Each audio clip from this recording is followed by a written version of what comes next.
سیالکوٹ کا واقعہ بہت سارے سوال کھڑے کر گیا اور یقیناً ہمارے ملک کا جو امیج گیا ہے، جو تصویر گئی ہے پوری دنیا کے اوپر، وہ بڑی بھیانک تصویر ہے۔ اس پہ دکھ ہوا، صدمہ ہوا، تکلیف ہوئی۔ ہمارا دین جو ہے وہ اس کی نفی کرتا ہے، اور اس کا جو بھی جس درجے میں بھی ذمہ دار ہے، وہاں جو لوگ موقع پہ موجود تھے یا ان لوگوں کی ذہن سازی کے لیے جو بھی عوامل کار فرما ہیں، سب اپنی جگہ ذمہ دار ہیں۔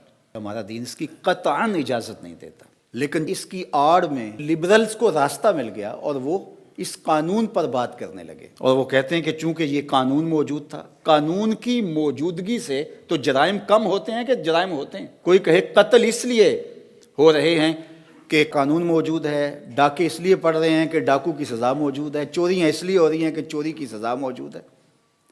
تو یہ عجیب سی منطق ہے، یہ الٹی چال ہے۔ بات یہ ہے قانون کا عملی نفاذ نہ ہونے کی وجہ سے ایسا ہوتا ہے۔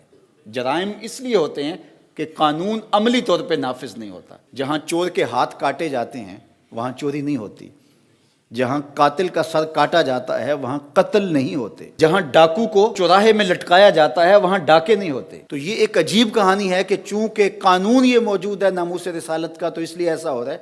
قانون پر تو آج تک عمل درآمد نہیں ہوا۔ تو یہ بھی انتہا پسندی کی ایک صورت ہے۔ ایک مذہبی جنونیت اور مذہبی انتہا پسندی ہے، اور دوسری یہ لبرل کی انتہا پسندی ہے۔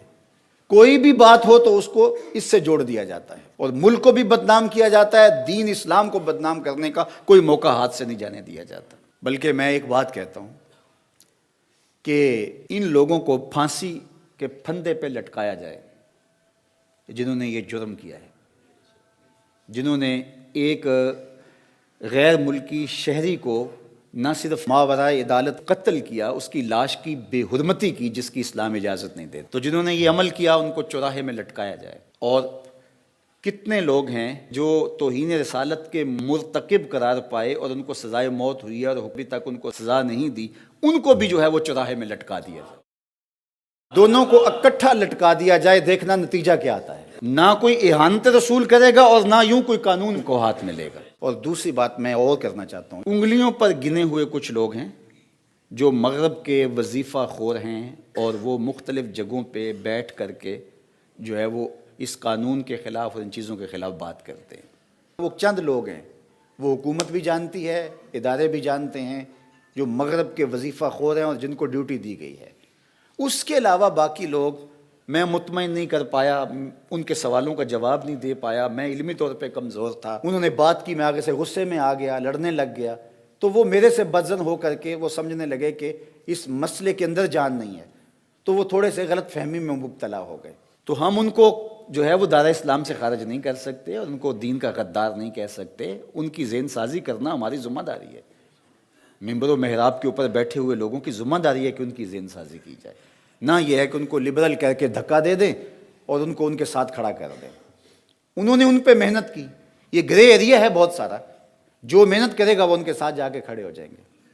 تو ہم لبرلز کو ایک نیا فرقہ بنا کر کے اس قوم کی تقسیم نہ کریں۔ ممبر و محراب کو اپنی ذمہ داری سمجھنی پڑے گی۔ ہمارے اندر جو کوتاہیاں ہیں ان کوتاہیوں کو دیکھنا پڑے گا اور ان کو دور کرنا پڑے گا۔ علمی کمزوریوں کا ہمیں کوئی ازالہ کرنا پڑے گا، اپنے لہجوں کی بہتری کے لیے، اس کے سلجھاؤ کے لیے کام کرنا پڑے گا، لوگوں کی عملی تربیت کے لیے کام کرنا پڑے گا۔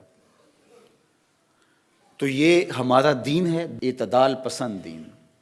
تو ہمیں ہر معاملے کے اندر اسلام نے پوری کامل اور اکمل رہنمائی عطا کی ہے۔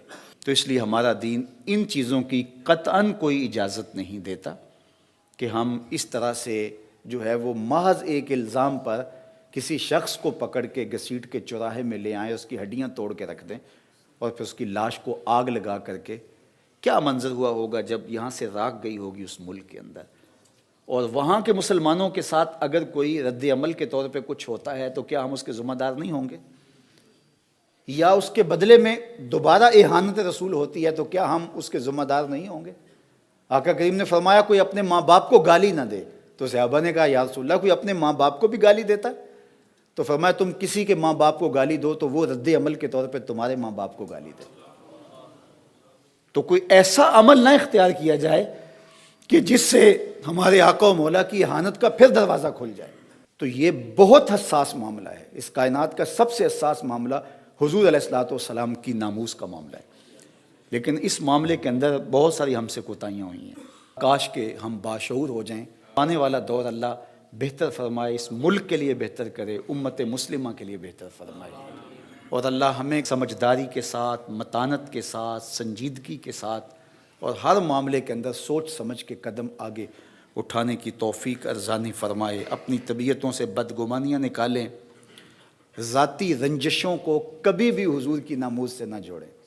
اس سے بڑی بدکاری اور کوئی نہیں ہو سکتی ہے. یہ کتنی حساس بارگاہ ہے. اور میں اپنی دشمنی جو ہے وہ اس بات پہ نکالوں، کسی تنظیم سے میری دشمنی ہے، کسی فرد سے میری دشمنی ہے، کسی برادری سے میری دشمنی ہے، کسی شخص سے میری دشمنی ہے، تو میں صرف اس بات پر کہہ کے اپنا غصہ اس پہ نکال لوں. اس سے بڑی بدکاری نہیں ہوگی. تو یہ بدکاریاں جب ہوتی ہیں اور اس طرح کے معاملے ہوتے ہیں پھر قومیں تباہ ہو جاتی ہیں. تو اللہ کے محبوب علیہ السلام کا یہ فرمان سن لیجئے. آقا کریم نے فرمایا وَإِيَّاكُمْ وَالْغُلُوَّ فِي الدِّينِ وَإِنَّمَا أَهْلَكَ مَنْ كَانَ قَبْلَكُمْ الْغُلُوُّ فِي الدِّينِ. فرمایا دین میں انتہا پسندی سے بچو.